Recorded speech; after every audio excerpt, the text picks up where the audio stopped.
Are you curious whether or not the state in which you live or the federal government or even your employer can mandate vaccines? I wish too, which is why I'm doing this video.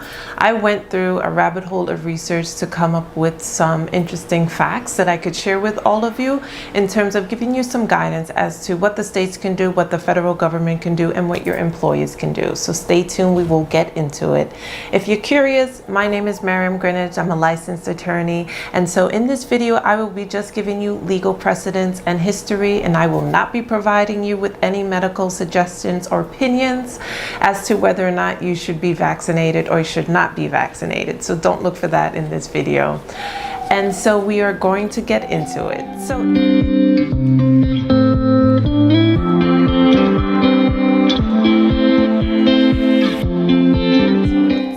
In the face of public health emergencies like COVID, a precedential Supreme Court case about vaccinations and whether or not there should be mandatory vaccinations has recently received so much interest. Historically, states and the federal government have shared the responsibility, of course, in regulating the public health of the citizens, with the bulk of authority being on the states pursuant to what is called the state's police powers to regulate the health, safety, and welfare of its citizens. In contrast to this general power, the federal government only has the power enumerated or listed in the Constitution. And although the Supreme Court or the federal government has not instituted any clear guidance as to this, it's unclear, and so it has not yet been tested by the Supreme Court, and so it is limited at best. Yet states' authority to mandate vaccinations is well established. Currently, all states require vaccinations for school-aged children as well as those attending colleges and universities. Sorry about the noise. It was raining earlier and I was like, oh, it's raining, so there'll be few people on mopeds and motorcycles, but now it's dried up and it's the 4th of July weekend, so please bear with me with the noise, and I'm gonna try and get this recording finished before fireworks start. So as I was saying, states' authority to mandate vaccines has been well established. Currently, all states require school-aged children and young adults attending colleges or universities to receive vaccination, or at least to provide proof of vaccinations. And so that, coupled with healthcare workers who are required to be vaccinated, vary from state to state. More generally, those state-mandated vaccinations, we've never seen that before. So this is the current climate where we are. Can adults be mandated to become vaccinated? Which is what we're dealing with today. So I would like to provide a brief overview of state and federal authority to mandate vaccination. So first we will discuss a landmark case called Jacobson V Massachusetts, which was one of the most important cases in discussing vaccinations and provides a framework for the Supreme Court as well as for states as to the handling of vaccinations. And although it was decided over 100 years ago in 1905, it still has importance in today's world, especially as we're dealing with the pandemic. So in the early part of the 20th century, the Supreme Court considered constitutional challenges to state-mandated vaccinations. And in both cases, the Supreme Court deferred to the states, of course, the police powers of the states. So we see this as a pattern that the federal government is reluctant to do an overhaul and require all states to require all of its citizens to become vaccinated. So let's get into this case. Back in 1901, there was a sweeping smallpox epidemic. And so this is what started this case called Jacobson V Massachusetts. So in the city of Cambridge, there was especially a high rise in smallpox as well as in the Northeast. And so Massachusetts enacted a law that required residents to become inoculated or vaccinated or would have to pay a $5 fine, which is about $150 in today's money. I'll check that just to be sure. So in 1901, a smallpox epidemic swept through Northeast and Cambridge, Massachusetts reacted by requiring this vaccination. So the pastor, the plaintiff in this case, by the name of Henning Jacobson, suggested that he and his son were both injured by previous inoculations and so refused to be vaccinated because of their previous experience. And so they would have to pay the $5 fine. Jacobson lost on the state level, and then the case went to the Supreme Court. The state court found this not to be a good enough reason to not receive the vaccination, especially in the wake of the epidemic. So Jacobson argued that Massachusetts law requiring mandatory vaccination was a violation of his due process under the 14th Amendment, particularly the right to live and work where he will. So the Supreme Court had something else to say, and I quote this: "A citizen may be compelled by force if need be against his will and without regard to his personal wishes or his pecuniary interests or even his religious or political convictions to take his place in the ranks of the army of his country and risk the chance of being shot in its defense. It is not therefore true that the power of the public to guard itself against imminent danger depends in every case involving the control of one's body upon his willingness to submit to reasonable regulations established by the constituted authorities under the sanctions of the state for the purpose of protecting the public collectively against such dangers."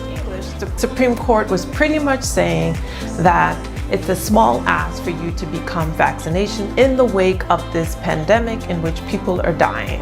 It's a small ask, therefore you're required to do this.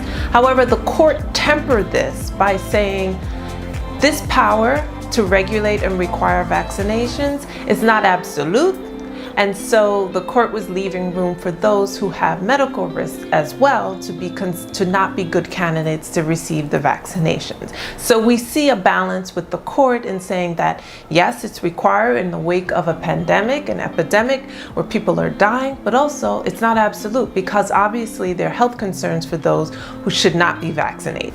So in essence, the Supreme Court was pretty much saying that states can, with reasonable regulations, require vaccinations in order to protect the citizens pursuant to its police powers to regulate and protect the health and welfare of its people.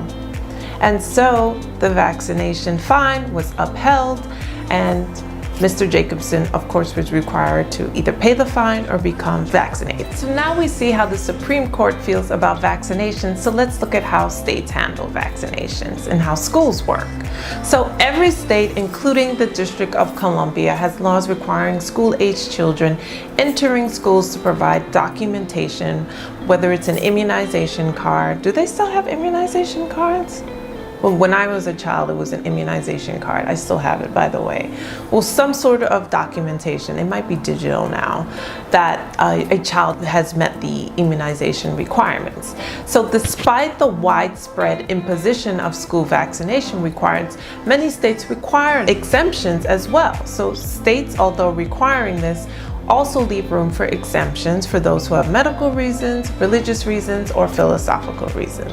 So these provisions vary state to state, with medical exemptions for children who may, of course, have adverse reactions to the vaccine being the most common, and not wanting to compromise the health and safety of children, of course. So that is the overall most important exemption. Moral reasons, states require that the person have a sincere or conscientiously held beliefs. So now that we see how schools handle vaccine, which is pretty standard, it's not really controversial, let's look at how employers can handle vaccination. So this is an important question because maybe you're an employer or you're an employee and you're wondering what your employer can require, and as an employee, what your employer can require, and as an employer, what your employee is required to comply with.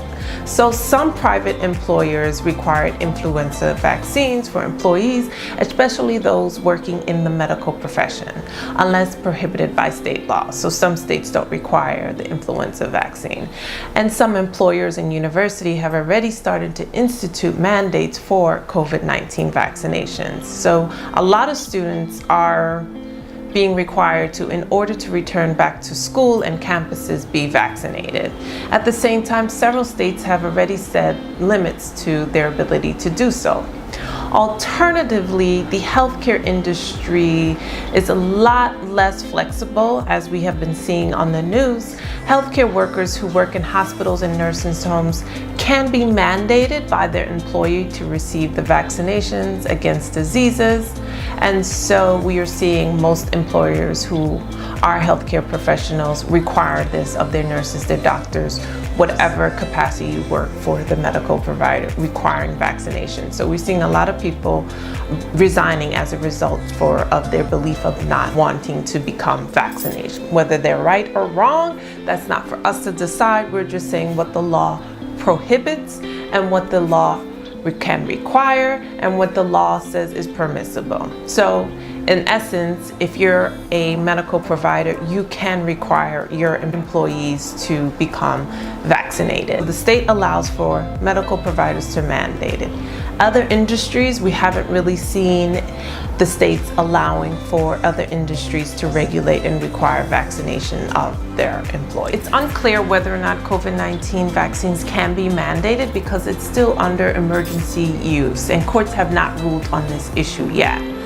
But historically, the preservation of the health of its people has been the primary responsibility of the local government and the states to enact relevant laws to protect for the public. And so this is why we have not seen this, because vaccines have been allowed to be mandated by employers, but not as it relates to emergency use. So knowing what the states can do begs the question, what can the federal government do? So the federal government's authority to institute a vaccine mandate is unclear and has not yet been tested by the courts. So if you're looking for an answer from up top, we still don't know at this point. The Commerce Clause of the United States Constitution gives Congress the power to regulate commerce between states with foreign countries. Drawing on this authority, the Public Health and Safety Act authorizes the Secretary to adopt quarantine and isolation measures to prevent for the spread of communicable diseases among states, as we saw with the pandemic. The federal government did not impose a mandatory shutdown. Individual states did, or at least some did, and some did not. We see here the federal government being really careful as to imposing and requiring what states can do. So Congress has enacted requirements regarding vaccination for immigrants, though, seeking entry into the United States, and military regulations require American troops to be immunized against a number of diseases. The Secretary of Health and Human Services has authority pursuant to the Public Health Act to ensure regulations necessary to prevent the introduction of transmission or spread of communicable diseases from foreign countries into the states. So Congress has the power to require those coming into the United States to become vaccinated, as well as those who are part of the American military to become vaccinated. What we see is that government action must be reasonable in terms of states. It must be reasonable as to how the states are requiring vaccination. It can't be far-fetched. And so that's pretty much what we come away with. The states have the authority in regulating vaccines and requiring vaccines. The federal government can regulate and require vaccine for a small segment of the population as it relates to those immigrants coming into the country and those in the military, but it must be reasonable. But it also means that under this reasonable use, when there's an emergency, the government doesn't suddenly have more power than it would normally have, which is what people are really concerned with. There's no world in which the government should enjoy the absolute right to be unreasonable, especially as it relates to the health and safety of Americans. So this gets to the root of why we really don't have answers as to the outcome of whether or not states, the federal government, is going to mandate the vaccine. We see a lot of uncertainty, and that's what I wanted to present to you. There's no direct answer. There's no clear-cut answer because we've never seen something at this level of global impact. So be patient. Hopefully some answers will come down from the Supreme Court or for state courts to give us some more guidance as to how to deal with this very challenging time. Hopefully I've given you some insight and the information has been helpful. Hopefully I haven't confused you more, because it's dense and it's a lot to go over. Legal stuff is always so complicated sometimes. And so I hope this information has been useful and entertaining to you. And if you have any questions, just drop that in the comment section. And don't forget to like and subscribe and share this information if you think it will be useful to others. Thank you. Bye-bye.